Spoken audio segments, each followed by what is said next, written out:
pelajaran administrasi umum. Hari ini kita akan mempelajari materi pada bab berikutnya.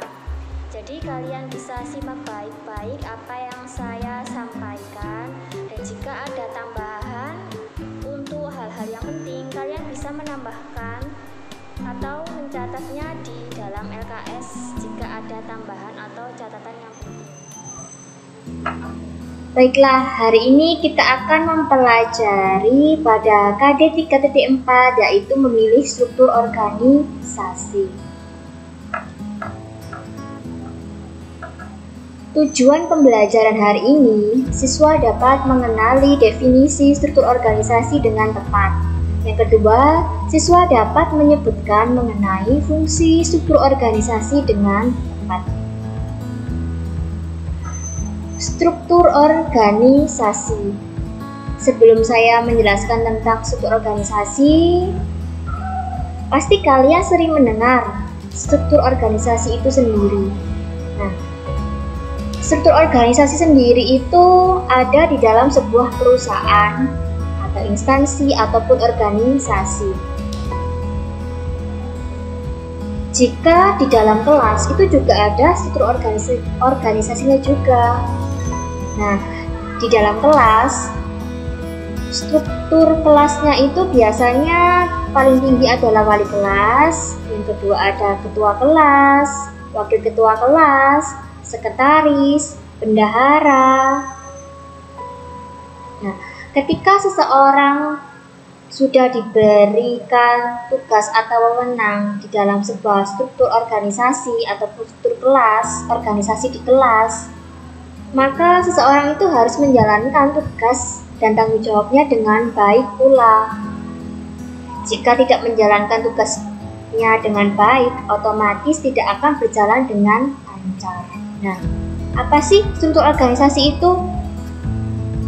Nah, struktur organisasi adalah sebagai suatu kerangka dan tata susunan perwujudan pola tetap hubungan antar tiap bagian, fungsi-fungsi, serta posisi atau orang-orang yang menunjukkan kedudukan, tugas, wewenang, dan tanggung jawab yang berbeda-beda dalam suatu organisasi. Nah, sudah jelas ya, di dalam sebuah struktur organisasi, maka seseorang itu sudah jelas tugasnya itu apa, kedudukannya itu apa, wewenang dan tanggung jawabnya itu seperti apa.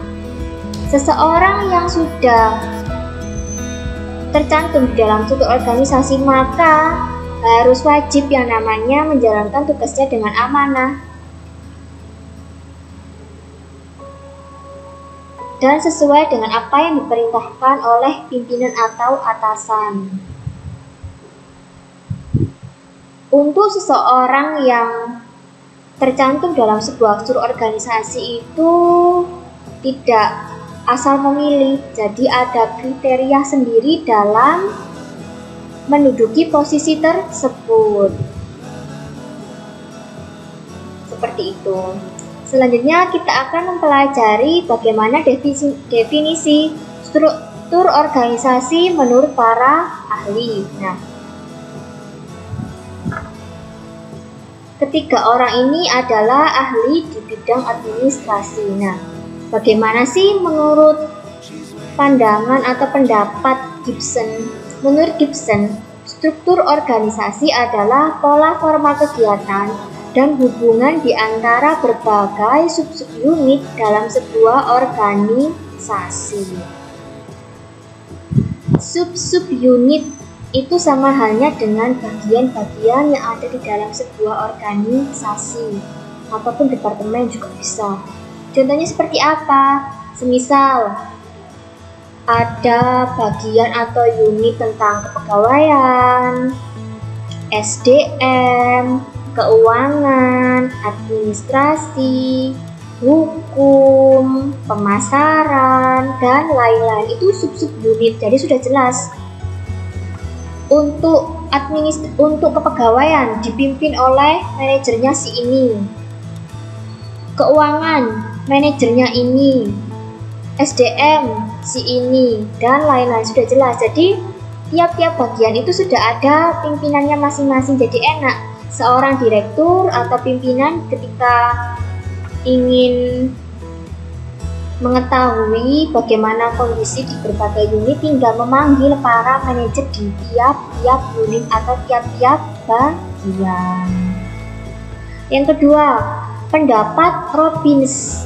Struktur organisasi merupakan penentuan pembagian dan pengelompokan pekerjaan secara formal atau resmi. Jadi sudah jelas ya, dalam sebuah struktur organisasi itu sudah dibagi tugas-tugasnya, wewenang dan tanggung jawabnya untuk dijalankan dengan baik dan amanah. Yang ketiga, menurut Ivan Sevcik, yaitu proses penentuan keputusan untuk memilih alternatif kerangka kerja jabatan, proyek pekerjaan, dan departemen. Nah, kerangka kerja jabatan, proyek pekerjaan, departemen itu biasanya tercantum di dalam sebuah SOP.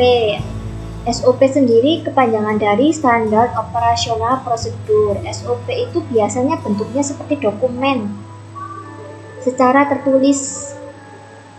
Di dalam dokumen tersebut sudah dijelaskan seseorang yang tercantum di dalam sebuah struktur organisasi itu sudah jelas jabatannya ini, tugasnya itu seperti ini, melakukan seperti ini. Misal contohnya jabatannya sebagai manajer keuangan, jadi sudah jelas tugasnya itu apa, yaitu memimpin dan mengendalikan para stafnya berkaitan dengan keuangan. Yang kedua, misalnya menghitung setiap pemasukan dan pengeluaran perusahaan, merekap setiap bukti transaksi, membuat laporan keuangan dan sebagainya. Misalnya seperti itu, sudah jelas. Yang kedua, proyek pekerjaan. Proyek pekerjaan itu seperti kegiatan atau pekerjaan yang akan dilaksanakan. Departemen ini sama dengan sub-unit atau sub-bagian ya. Jadi sudah jelas ya, di dalam sebuah struktur organisasi, setiap seseorang yang menduduki jabatan atau yang tercantum di dalam sebuah struktur organisasi harus dapat menjalankan tugas dan wewenangnya dengan baik supaya perusahaan itu dapat bekerja dengan lancar dan dapat berkembang ke arah yang lebih baik. Nah, jika di dalam struktur organisasi itu sendiri misalnya ada beberapa karyawan yang tidak melaksanakan tugasnya dengan baik, otomatis pasti akan kena teguran. Nah, ketika kena teguran, otomatis pimpinan pasti akan memberikan pengarahan dan nasihat supaya bisa bekerja dengan lebih baik lagi. Jika makin lama seseorang itu tidak melakukan yang terbaik untuk perusahaan pasti ataupun melakukan kesalahan yang fatal, otomatis perusahaan berhak atau pimpinan berhak untuk mengeluarkan karyawan tersebut. Selanjutnya kita akan mempelajari tentang sebuah fungsi. Fungsi sendiri itu artinya tentang kegunaan. Nah, apa sih gunanya struktur organisasi itu? Nah, struktur organisasi dapat memberikan gambaran tanggung jawab setiap anggota terhadap pimpinan atau atasan yang telah memberikan kewenangan yang harus dipertanggungjawabkan. Jadi setiap anggota atau staf atau karyawan itu harus bertanggung jawab terhadap apa yang telah ditugaskan oleh pimpinannya atau atasannya, melaksanakan dengan baik sampai selesai, seperti itu. Yang kedua, dapat menunjukkan hubungan antar bagian atau posisi dalam melaksanakan tugas dan tanggung jawab. Yang ketiga, dapat menguraikan pembagian kerja sehingga memudahkan pimpinan untuk melakukan monitoring dan pengendalian. Jadi sudah jelas ya. Misalnya manajer keuangan, tugasnya jelas seperti apa. Asisten manajer keuangan sudah jelas tugasnya. Staf keuangan, jadi masing-masing jabatan itu sudah tahu tugasnya sendiri-sendiri. Jadi ketika pimpinan itu bertanya atau mengecek itu mudah, sudah ada porsinya masing-masing. Kan nggak mungkin staf itu merangkap jabatan menjadi manajer juga, kan nggak mungkin, terlalu banyak. Jadi tiap-tiap jabatan itu sudah jelas. Nah, monitoring sendiri itu artinya pengawasan. Nah, biasanya di setiap perusahaan pimpinan itu selalu mengawasi para karyawan atau bawahannya, apakah di jam kerja karyawan tersebut itu bekerja dengan baik atau tidak, atau malah bersenda gurau atau main game, nah seperti itu. Dan jika di jam istirahat digunakan untuk apa? Apakah keluyuran dari perusahaan atau bagaimana? Pimpinan dapat mengecek atau mengawasi karyawan. Jika karyawan tersebut tidak melakukan tugasnya dengan baik atau tidak taat aturan, otomatis pimpinan berhak untuk menegur dan memberi pengarahan terhadap karyawan tersebut. Yang keempat, dapat menjelaskan kedudukan seseorang dalam struktur organisasi sehingga mudah melakukan koordinasi di setiap bagian dan fungsi orang yang dipercayakan dalam suatu organisasi. Nah, dan lagi-lagi seseorang yang mendapatkan jabatan atau memiliki jabatan yang tercantum dalam struktur organisasi, ia harus menjalankan tugasnya dengan baik, yang amanah, yang jujur terhadap perusahaan.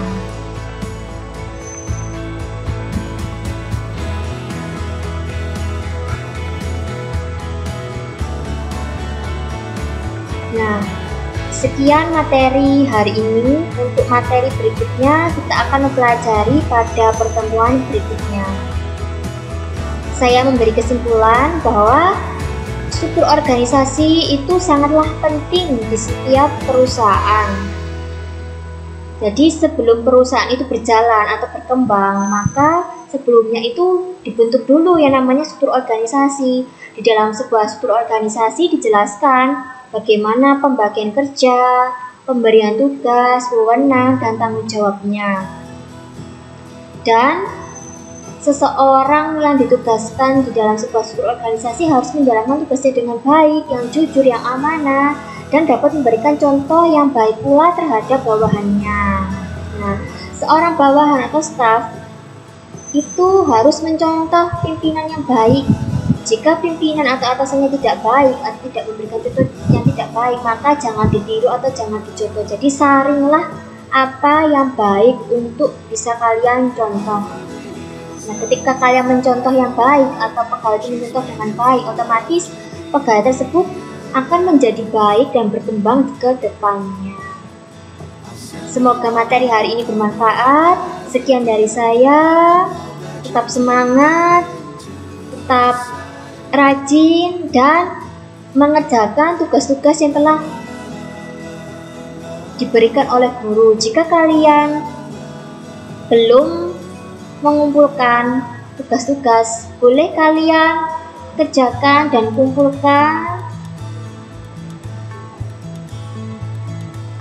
ke sekolah ataupun lewat WA ataupun Classroom. Sekian dari saya. Wassalamualaikum warahmatullahi wabarakatuh.